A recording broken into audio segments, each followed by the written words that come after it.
छोटी बच्ची गुब्बारा उठाने के लिए झुकी ही थी कि उसने एक भयानक दृश्य देखा। पास ही एक बड़ी भेड़िया नुमा कुतिया उसे घूर रही थी। जैसे ही वो वहां से हटने लगी, कुत्ते के मालिक ने मोबाइल देखते हुए अनजाने में उसकी रस्सी छोड़ दी। कुत्ता जैसे ही पागल हो गया और तेजी से बच्ची की ओर दौड़ा। बच्ची डर के मारे जोर जोर से रोने लगी। उसकी चीख पुकार सुनकर पास में बैठी एक आवारा कुतिया दौड़ती हुई आई और बच्ची के सामने खड़ी हो गई। उस खतरनाक कुत्ते को एक कदम भी पास नहीं आने दिया। इसी दौरान बच्ची की मां आई और उसे उठा लिया। कुत्ते का मालिक तब तक पहुंचा, लेकिन उसने बिना वजह जाने उस बहादुर कुतिया को मारना शुरू कर दिया। वहां मौजूद लोग सब कुछ देख रहे थे, लेकिन कोई भी उसे रोकने नहीं आया। सबने सिर्फ अपने मोबाइल निकालकर वीडियो बनाना शुरू कर दिया। तभी एक सज्जन आगे आए और उस आदमी को रोका, जिससे कुतिया किसी तरह से वहां से भाग निकली। वह लंगड़ाते हुए वहां से चली गई। उसने एक अजनबी बच्ची को बचाने के लिए अपनी एक टांग गनवा दी, लेकिन बदले में उसे सिर्फ इंसानों की बेरुखी और चुप्पी मिली। जब वीडियो इंटरनेट पर वायरल हुआ तो एक शख्स ने उस पर कमेंट किया कि वह इस कुतिया को जानता है। जब वह कॉलेज में पढ़ता था, उसने उसे घाट पर बैठे देखा था। सालों बाद जब वह नौकरी करने लौटा, वह कुतिया अब भी वहीं बैठी हुई थी, जैसे किसी का इंतजार कर रही हो। तब जाकर सबको पता चला कि यह कोई साधारण आवारा कुतिया नहीं थी। वह एक प्रशिक्षित खोज और बचाव सर्च एंड रेस्क्यू डॉग थी। नाम था डिंगडांग। यह वही घाट था जहां वह अपने मालिक से पहली बार अलग हुई थी। जब अफसर यांगची ने कुत्तों में से चयन करना था, तब बाकी सभी कुत्ते सक्रिय थे, लेकिन वह एक कोने में उदास बैठी थी। यांगची को समझ आ गया कि इसके साथ कुछ बीता है। पता चला कि उसकी मां एक मिशन के दौरान शहीद हो गई थी और यह छोटी कुतिया कई दिनों से कुछ नहीं खा रही थी। लेकिन जब यांगची ने उसे खाना दिया तो उसने तुरंत खा लिया। उसे देखकर यांगची ने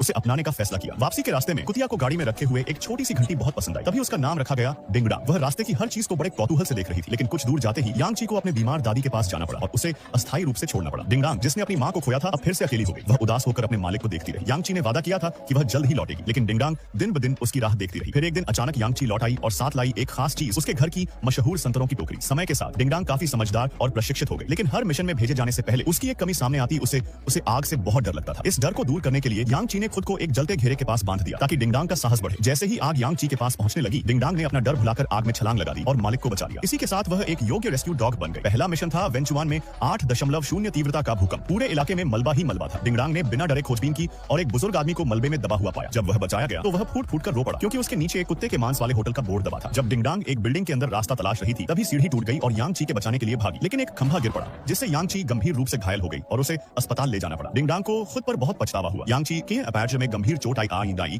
जिससे उसे सेवा से हटा दिया गया। जाते जाते उसने डिंगडांग को घंटी भेंट की और कहा, मैं कभी कभी तुम्हें देखने आऊंगी। लेकिन डिंगडांग कुछ भी समझ नहीं पाई। वह किसी और को अपना नया मालिक मानने को तैयार नहीं थी। जैसे ही यांगची जाने लगी, डिंगडांग ने उसका पीछा किया, लेकिन आदेश मिलने पर रुक गई। पर उसकी आंखों में सवाल था, तुम भी मुझे छोड़ क्यों रही हो? यांगची को मजबूरी में जाना पड़ा और डिंगडांग अकेली रह गई। उसने खाना पीना छोड़ दिया, कोई आदेश नहीं मानती थी। एक दिन उसने जमीन पर एक संतरा देखा।